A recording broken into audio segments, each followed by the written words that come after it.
Lapsiņa bija pārsteigta, cik skaitīt bija vienkārši.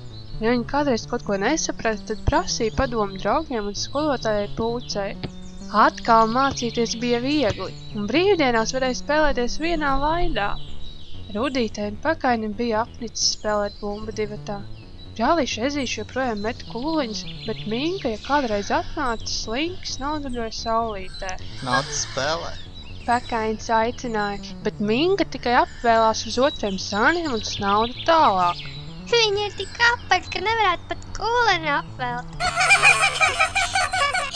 Viņa verās tāpat vien. Minka saskuma un viņas ūsiņas nolaidās. Māma būs melojusi par dārgumiem.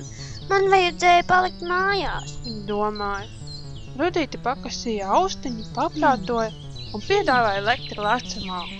Tā bija lieliska doma, jo tagad visi varēja spēlēties kopā. Pat Minka ar prieku leca, un lekšana viņai padevās tik labi, ka Ezīši nevarēja beigt brīnīties par viņas veiklību.